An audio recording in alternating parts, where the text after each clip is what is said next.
The sky did not darken with clouds, it choked with smoke.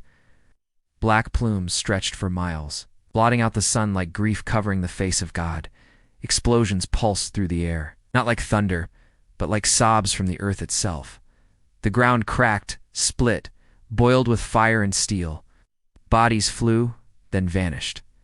Trenches that took weeks to dig disappeared in seconds. This was not just war, it was nature made angry, as if the planet itself begged them to stop. Men clung to each other like brothers, even if they had met only hours before. In the chaos, names no longer mattered.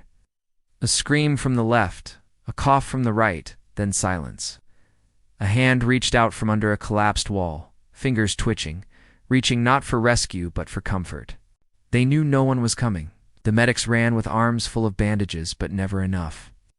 One wrapped a man's face with his own shirt, soaked through with blood and sweat. The wounded whispered the names of children, lovers. Streets they once knew, desperate to anchor themselves to a world that still made sense. Above them, the sound of planes grew louder. Bombs fell like judgment. Craters opened like mouths, swallowing entire squads in seconds. And still someone sang. Off-tune, barely audible. A hymn, a lullaby. No one knew who. But it moved through the trenches like light through a crack in a cave. The song drifted between dying breaths and scattered prayers. It stitched a moment of humanity into a place built for destruction. A man sat alone behind a half-destroyed wall. He cradled another soldier's helmet, someone he had just met the day before. The helmet still held the shape of a bullet hole. He stared at it as if it could speak. He didn't cry, he didn't scream, he just sat. The silence around him grew louder than gunfire, louder than orders barked from above. And then, slowly he stood. One step at a time, back into the fire.